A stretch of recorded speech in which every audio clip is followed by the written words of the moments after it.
Bapak Ibu sekalian, di hari Mother's Day ini saya akan menyampaikan renungan singkat saja dengan tema membangun kebahagiaan bersama mama.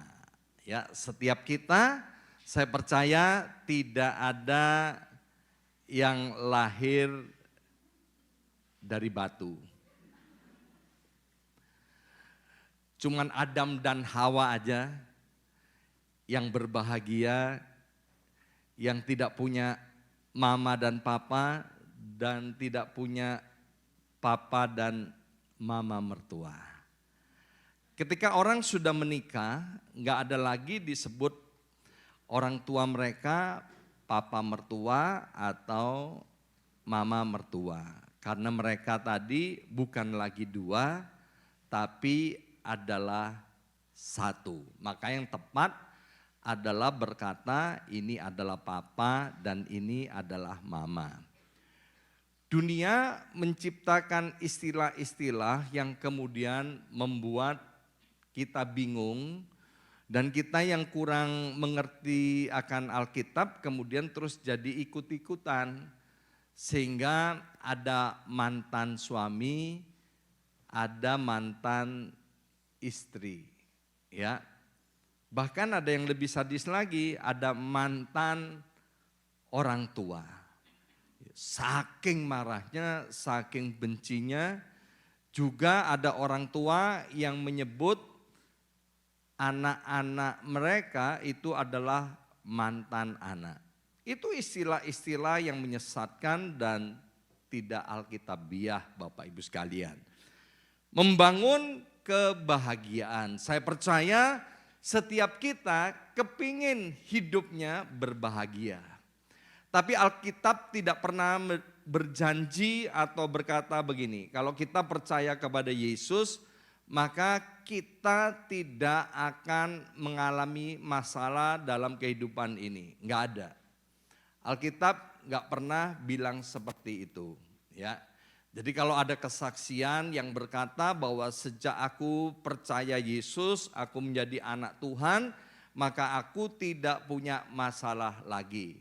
Itu menurut saya kesaksian yang tidak tepat. Ya perlu dikasih tahu bahwa apa yang dia sampaikan itu tidak benar. Karena selama kita hidup di atas muka bumi ini, kita akan mengalami masalah.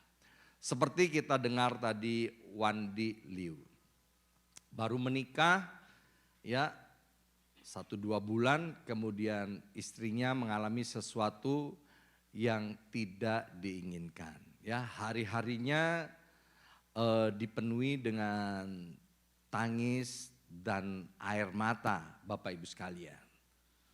Tapi di dalam Tuhan, ketika kita mengalami sesuatu, Alkitab bilang bahwa pencobaan-pencobaan yang kamu alami tidak akan pernah diizinkan melebihi kekuatan dan kemampuanmu. Jadi yang disebut dengan kebahagiaan, kalau sedang ngadepin masalah dan kemudian kita disertai oleh Tuhan, kita menjadi kuat, tetap percaya kepada Yesus, tidak goyah, itu adalah suatu kebahagiaan. Karena kita mengalami kemenangan. Dan saya percaya Tuhan itu mau akhirnya terjadi yang namanya happy ending. Mama saya sebagai seorang janda, seorang yang cinta Tuhan luar biasa, di akhir hayatnya itu sebagai seorang janda ya hari-harinya hampir dihabiskan di gereja. Karena anak-anaknya sudah besar, sudah menikah dan punya anak, mantu, cucu Bapak Ibu sekalian ya. Dan kemudian mama saya sebelum meninggal dunia itu sakit ya dan dirawat di rumah. Dokter bilang cukup ini dirawat di rumah. Jadi mama saya itu stroke dan kemudian Alzheimer. Ya. Sehingga kemudian dirawat di rumah, ada suster yang menjaga, merawat, memandikan, memberi makan. Semuanya normal, bisa makan, bisa minum, nggak pakai infus. Ya. Karena sebagai orang yang cinta Tuhan, banyak temannya, saya juga banyak temannya, maka teman-teman pendeta datang silih berganti untuk mendoakannya. Dan satu kali pendeta dari India yang membaptis mama saya itu, dia bilang begini, mamamu akan mengalami kesembuhan total. Artinya mamamu ini nanti tidak akan mengalami kesakitan lagi. Artinya mamamu gak lama lagi akan pulang ke rumah Bapak. Ya, jadi itu cara menyampaikannya bertahap.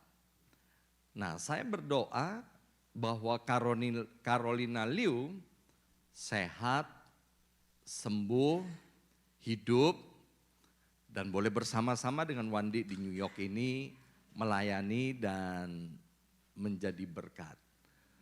Tuhan kita adalah Allah yang berdaulat, Allah yang maha kuasa. Tuhan tahu apa yang terbaik bagi anak-anaknya. Membangun kebahagiaan. Ada masalah di dalam keuangan, di dalam pekerjaan, Bapak Ibu sekalian.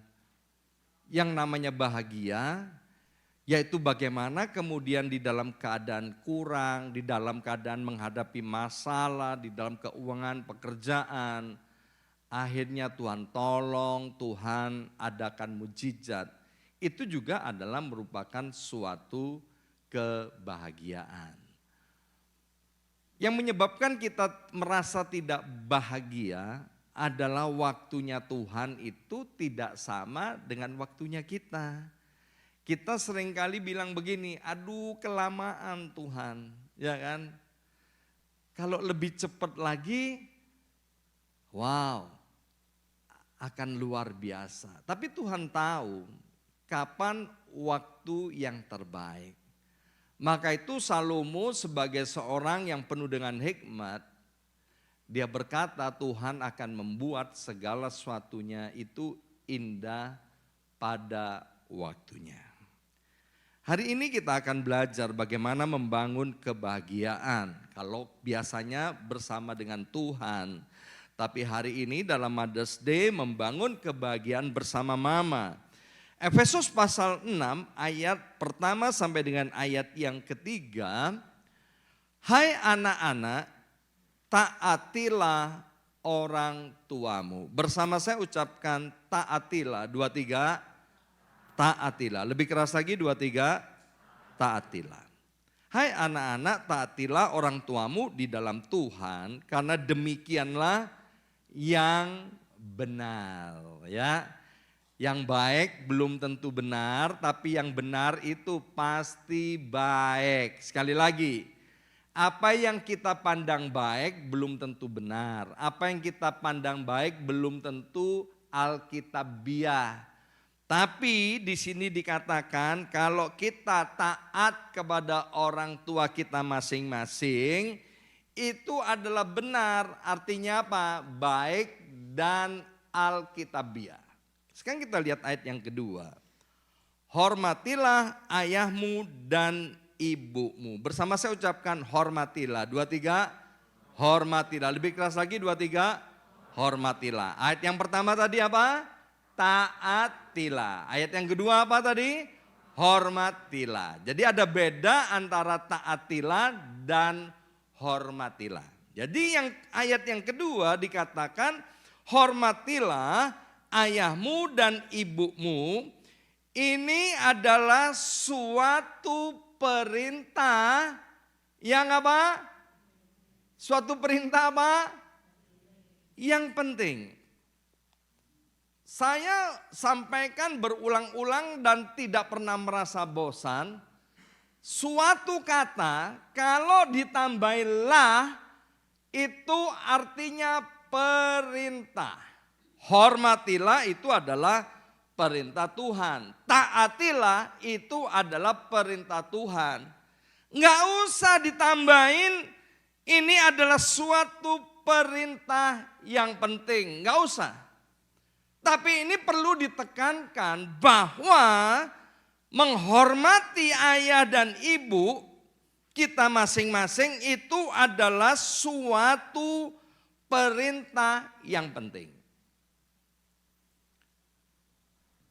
Alkitab Perjanjian Lama dan Alkitab Perjanjian Baru menulis begini. Kalau kita taat kepada firman Tuhan, maka akan ada berkat di atas kepala kita. Akan terjadi yang namanya open heaven. Tetapi ketika kita tidak taat kepada firman Tuhan, maka langit di atas kepala kita itu seperti tembaga. Mau berdoa, rasa-rasanya doanya nggak bisa tembus sampai ke sorga. Mau bekerja, sudah banting tulang, peras keringat, tanah seperti besi, tidak menghasilkan apa-apa. Itu salah satunya karena ketidaktaatan kepada firman Tuhan. Satu kali saya nonton film dokumenter di National Geographic. Itu dikatakan ada 200 juta belalang. Hebat itu yang bikin movie itu ya. Kok bisa ini mereka bisa tahu lokasinya. Itu belalang banyak. Luar biasa. Dan ditulis begini. Fly and eat. Fly and eat. Jadi belalang yang begitu banyak itu ketemu ijo-ijo, dia makan seret. Dan ijo-ijo itu dalam sekejap habis Bapak Ibu sekalian. Terbang lagi. Ada ijo-ijo dia mendarat lagi, dia makan. Habis itu, tiba-tiba habis. 200 juta belalang. Alkitab bilang ada yang namanya belalang pengerip, belalang pelompat, terus lupa satunya belalang apa. Itu bisa menghabisi dalam sekejap apa-apa yang ada pada kita. Kita masih ingat peristiwa yang namanya Ayub, Bapak Ibu sekalian. Orang yang sangat kaya di Asia pada waktu itu. Tapi hartanya dalam sekejap itu bisa habis. Saya pernah mendengarkan kesaksian seorang konglomerat di Indonesia. Dia berkata begini, waktu belum dijamah Tuhan, dia bilang harta kekayaanku ini dimakan 7 keturunan, gak bakalan habis. Iya dan amin, karena dia amat sangat luar biasa kaya. Tetapi waktu krisis terjadi, tahun 1998, orang yang sama dia bilang begini, tiba-tiba aja sekarang aku jadi miskin. Utangku banyak banget. Dan utangku itu yang begitu banyak. 7 turunanku pun tidak akan bisa untuk membayarnya. Akhirnya konglomerat ini ketika merendahkan diri di hadapan Tuhan. Dia berbalik, dia datang kepada Tuhan. Tuhan berkati. Jadi yang namanya kebahagiaan kita tetap akan mengalami masalah. Tapi kalau kita mengandalkan Tuhan, maka kita akan dianugerahi hikmat, pertolongan Tuhan tepat pada waktunya sehingga kita mengalami kemenangan itu. Ayat yang ketiga, supaya kamu berbahagia dan panjang umurmu di bumi. Jadi ketika kita taat dan hormat kepada orang tua kita, maka ada jaminan hidup kita berbahagia dan panjang umur di bumi ini. Kenapa dianugerahi panjang umur? Supaya kita bisa menikmati berkat-berkat yang dianugerahkan oleh Tuhan. Maka itu setiap ulang tahun atau kita berdoa untuk sesuatu, waktu kita berdoa supaya dianugerahi panjang umur, kita mesti berdoa supaya dikaruniai juga menikmati berkat-berkat Tuhan. Buat apa panjang umur tapi enggak dikaruniai menikmati? Waktu di Indonesia saya kenal dengan banyak pengusaha. Salah satunya ada pengusaha alat-alat berat. Kayanya luar biasa. Dia punya villa yang begitu besar dan megah. Itu suka dipinjam-pinjamkan ke anak-anak Tuhan untuk dipakai doa dan sembahyang. Saya beberapa kali bersama teman-teman memakai villa itu. Keren villanya Bapak Ibu sekalian, gak usah bayar. Dan waktu kami datang ke situ, bosnya juga ikut datang. Pemilik villa itu. Ya, dan apa yang dikerjakan oleh pemilik villa itu? Ya pemilik ini suka sekali menjamu orang yang pakai villanya. Ya dikasih makan gratis Bapak Ibu sekalian. Makan prasmanan begitu. Kami ini kan sungkan-sungkan waktu belum kenal terlalu dekat. Kami bilang, Om, ayo Om, kok gak ikut makan? Dia bilang begini, Om ini gak boleh makan ini, gak boleh makan itu, gak boleh makan ini, gak boleh makan itu. Om ini cuman boleh makannya yaitu dedek. Dedek itu makanannya bebek itu loh. Apa ya dedek itu? Kulitnya padi. Ya, kulitnya padi itu orang-orang Jawa Timur bilang dedek. Jadi kulitnya padi, kemudian ditumbuk halus dan kemudian dikasih air panas, ya udah. Suruh makan itu aja supaya panjang umur. Itu kan nggak enak ya kan? Panjang umur tapi tidak dikaruniai menikmati kehidupan ini. Ada yang mau tukar posisi dengan Om ini? Mungkin bilang ini, ya udah Pak, nggak apa-apa, villanya kasihin saya. Nah, Bapak Ibu sekalian, kata taat di dalam Efesus pasal 6 ayat yang pertama tadi, secara khusus ditujukan kepada anak-anak yang masih di bawah asuhan daripada ayah dan ibunya.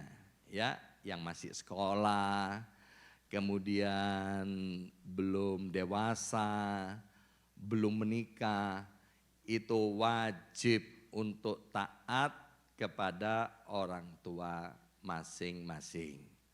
Tapi kalau sudah menikah, artinya mereka sudah dianggap dewasa. Ya, di Amerika Serikat ini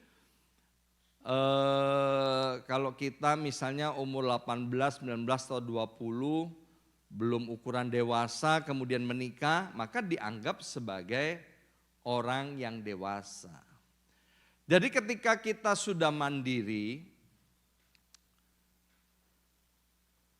kita sudah menikah, maka kita nggak perlu taat lagi kepada orang tua kita masing-masing. Sekali lagi, kita tidak perlu dan tidak harus taat kepada orang tua kita masing-masing. Tapi yang perlu yaitu kita harus wajib menghormati orang tua kita masing-masing. Enggak peduli engkau kayanya seperti apa, pendidikanmu tingginya seperti apa, berapa banyak hartamu, apapun jabatanmu, mungkin kau pejabat negara atau pendeta, hukumnya engkau harus wajib menghormati orang tuanya masing-masing. Ada yang tanya gini, Pak, kalau orang tua saya hidupnya dalam dosa, apa saya perlu menghormati mereka? Saya tanya begini, apakah ada ayatnya yang bilang kalau orang tuamu hidup dalam dosa atau hidupnya memalukan, engkau tidak perlu hormat? Saya balik pertanyaannya. Dan anak itu bilang, setahu saya Pak, memang tidak ada. Ya sudah. Ya, kita enggak menganut aliran Kristen liberal, Kristen progresif, Kristen apalah, dia kan istilah-istilah yang keluar. Kita ini menganut sebagai orang Kristen, anak-anak Tuhan yang menganut Alkitab. Kejadian sampai Wahyu, Wahyu sampai Kejadian. Itu yang kita anut. Maka itu saya sering bilang, kita ini harus Alkitabiah. Yang tidak sesuai dengan Alkitab, tidak sesuai dengan firman, ya harus bertobat. Bapak Ibu sekalian yang dikasih oleh Tuhan. Kalau toh orang tua kita juga tidak percaya kepada Tuhan, kita tetap harus menghormatinya. Bukan pada waktu mereka sudah meninggal dunia, kemudian fotonya digantung, kita sembayangin, kemudian rutin datang ke kuburannya. Bukan itu, menghormati yaitu ketika orang tua kita masih hidup di atas muka bumi ini. Sebab Alkitab dengan jelas berkata, ketika sudah meninggal dunia, tidak ada hubungan lagi antara orang yang hidup dan orang yang mati. Tapi hari ini saya tidak membahas itu, tapi Bapak Ibu nanti bisa baca di Alkitab. Maka itu adalah sama sekali salah ketika kita berdoa untuk orang tua kita yang sudah meninggal dunia. Jadi waktu orang tua kita masih ada di muka bumi, itulah waktu-waktu kita harus menghormati mereka. Dalam hal ini, karena ini Mother's Day, yaitu menghormati ibu kita atau mama kita masing-masing. Itu adalah wajib. Mari kita lihat di dalam Amsal 23 ayat 22. Amsal 23 ayat 22 bagian B.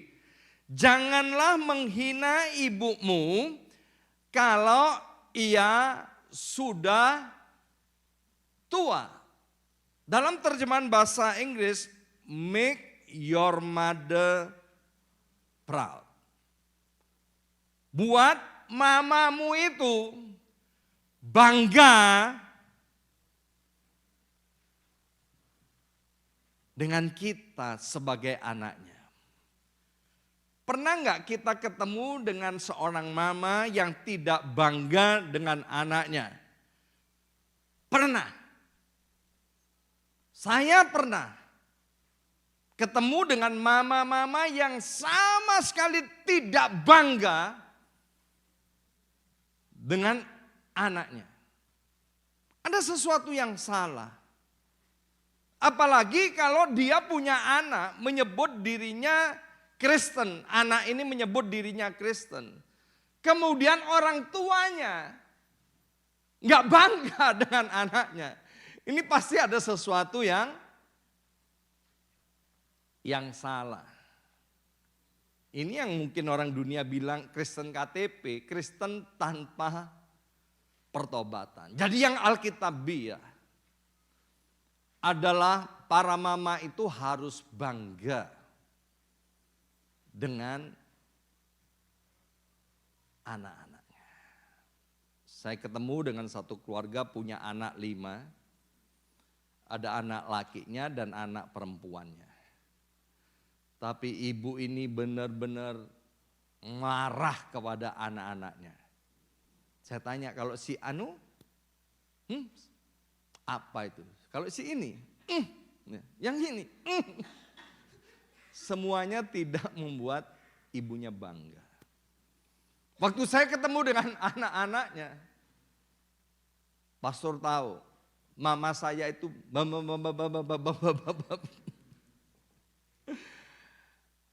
Alkitab bilang kita tidak boleh menghina ibu kita masing-masing meskipun ia sudah tua.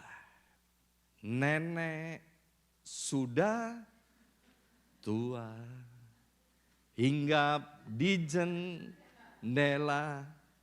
Yang hinggap nenek atau burung gagak tua? Jangan sekali-kali Bapak Ibu sekalian kita menghina ibu kita meskipun sudah tua. Ingat, orang yang sudah tua kekuatannya sudah berkurang. Daya ingatnya berkurang. Daya kerja panca inderanya, pendengarannya berkurang. Penglihatannya berkurang. Semuanya berkurang. Semuanya berkurang. Kalau kita menghina, seolah-olah kita tidak bakal tua. Kita semua suatu saat pasti tua. Meskipun kita dibotoks atau makan botokan atau diapain lah, ya kan? Senam, makan vitamin, kita akan tua. Nah, kenapa kita nggak boleh menghina ibu kita kalau ia sudah tua? Amsal pasal 30 ayat 17 dikatakan begini. Amsal 30 ayat 17. Orang yang mencemoohkan ayahnya atau ibunya yang sudah tua, pantas dicampakkan keluar supaya matanya dipatuk burung gagak dan mayatnya dimakan oleh burung raja wali. Dengan bahasa lain, kalau ada anak-anak yang tidak uhau, tidak hormat kepada mamanya, dia nggak pantas hidup di atas muka bumi ini. Tuhan marah. Kenapa Tuhan marah? Karena mama itu adalah wakil Tuhan di atas muka bumi ini. Dalam Yesaya dan dalam banyak perumpamaan, Tuhan membandingkan dirinya dengan seorang mama. Bahkan dikatakan, adakah seorang mama yang meninggalkan anaknya? Mungkin hari ini kita bilang ada mama yang meninggalkan anaknya. Enggak banyak, ada. Tapi kasih seorang mama, di Indonesia keren banget itu peribahasanya. Kasih seorang ibu sepanjang jalan, sepanjang masa. Kasih seorang anak sepanjang galah. Alkitab bilang jangan sesat, Allah itu tidak bisa dipermainkan, apa yang ditabur orang itu yang akan dituainya. Jadi Tuhan marah ketika ada anak yang menghina, tidak hormat kepada mamanya. Karena mama itu adalah wakil Tuhan di atas muka bumi ini. Kalau mama itu salah, memang mama nggak mungkin benar 100%. Tapi itu bukan urusan anak untuk tidak menghormati mama mereka. Nanti mama yang ngurus adalah Tuhan. Seperti di Amerika ini ada Duta Besar Republik Indonesia. Artinya itu perwakilan Indonesia yang ada di Amerika. Kalau duta besar ini berbuat salah, Amerika nggak boleh ngapa-ngapain loh. Yang boleh dikerjakan adalah Amerika mesti lapor ke pemerintahan Indonesia. Amerika nggak boleh nyerbu kedutaan Indonesia yang ada di Amerika. Kalau sampai itu diserbu, itu bisa perang. Jadi kalau ada duta besar yang salah, nanti urusannya sama negara. Demikian juga ketika mama sebagai wakil Tuhan di atas muka bumi ini, kalau salah nanti urusannya dengan Tuhan. Ya, jadi wajib buat kita untuk menghormati mama kita masing-masing. Jadi perayaan Mother's Day ini adalah satu perayaan yang keren banget. Karena ini akan membawa setiap kita untuk ingat lagi kalau ada sesuatu yang belum kita kerjakan, khususnya terhadap mama, inilah waktunya untuk kembali back to Bible, menghormati mamanya.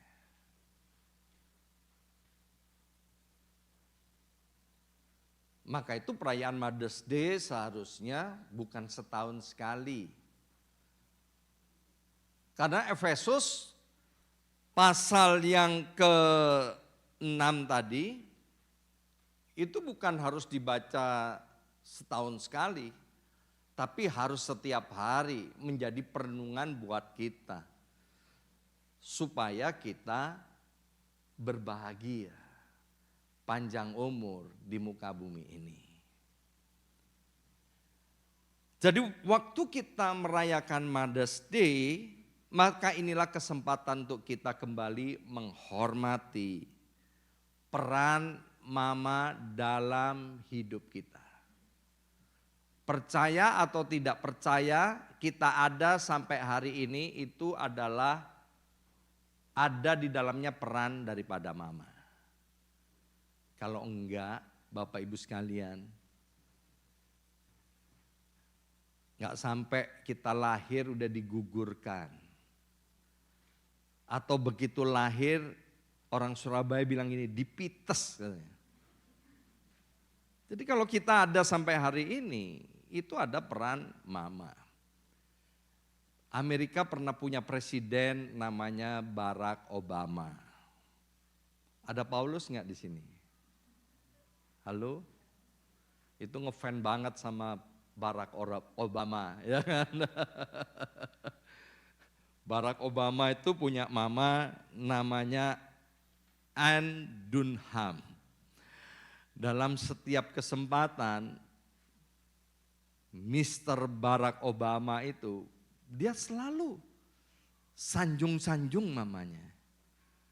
Dia bilang, aku bisa jadi presiden Amerika ini salah satunya karena peran daripada mama.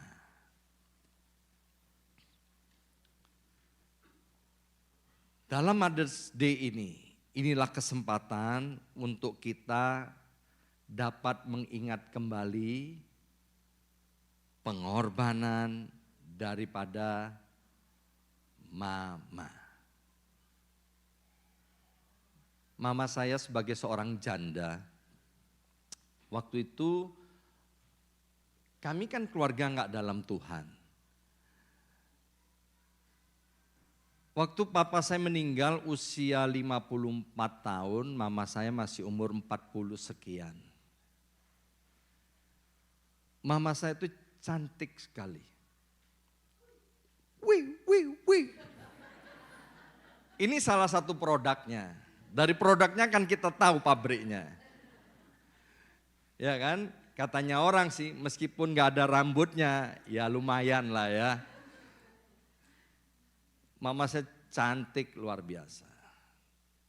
Banyak yang naksir Bapak Ibu sekalian. Banyak yang mau ngajak kawin. Tapi mama saya bilang enggak, aku enggak mau kawin lagi.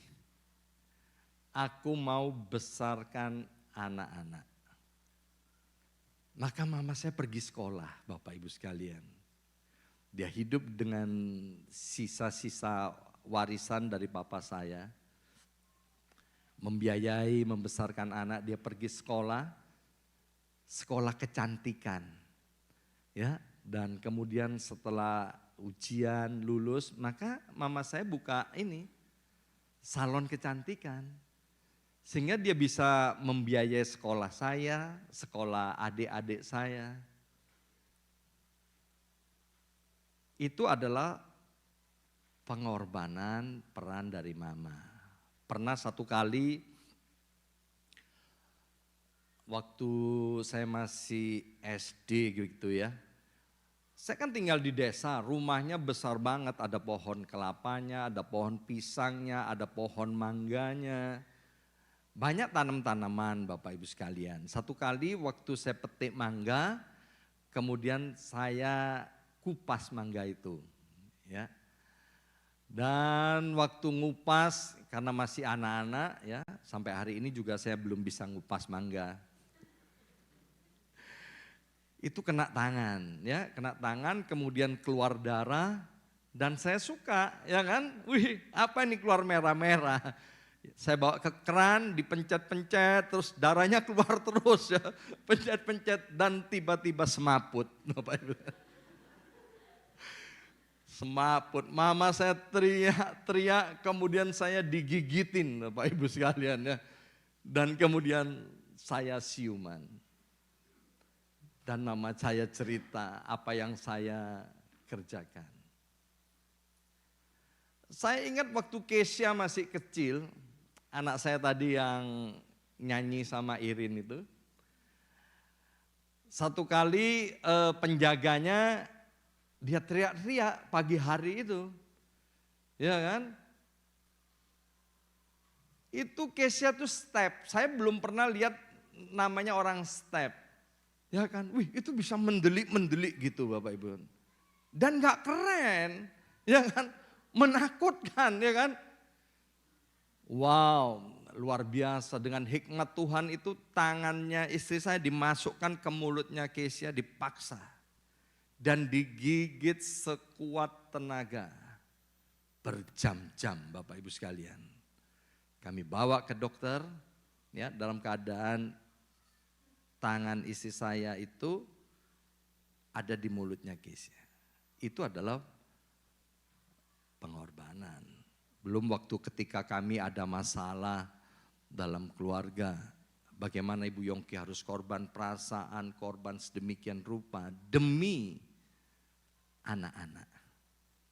Ya, saya percaya setiap mama punya pengalaman yang seperti ini. Anak-anak harus tahu, mungkin mamamu gak cerita akan hal itu. Tapi biarlah Mother's Day ini, inilah kesempatan kita untuk menghormati. Yang pertama peran mama itu. Yang kedua adalah bagaimana pengorbanan mama. Dan yang terakhir yang kita harus rayakan, yaitu kita harus menghormati kasih sayang daripada mama. Seringkali mama kurang tidurnya. Ketika kita masih bayi, papa gampang capek, gampang ngantuk. Bukannya mama ndak gampang ngantuk, ya kan? Tapi mama luar biasa. Dalam keadaan terkantuk-kantuk, dia bangun tengah malam, siapkan susu, dia siapkan apa yang jadi keperluan daripada anaknya. Kalau sakit yang paling panik adalah mamanya. Yang tahu urusan dapur nomor satu adalah mamanya. Itu adalah kasih sayang seorang mama. Sekali lagi, kasih sayang itu persis dengan kasih sayang Tuhan Allah yang ada di sorga, yang ditaruh di dalam hati setiap mama. Happy Mother's Day. Selamat merayakan Hari Ibu, dan buat kita yang kurang hormat kepada ibu kita, inilah kesempatan untuk kita bilang, Mama, maafkan aku. Kalau mamamu ada di tempat yang jauh, telepon dia. Katakan, Mama, ampuni kalau selama ini aku kurang menghormati Mama.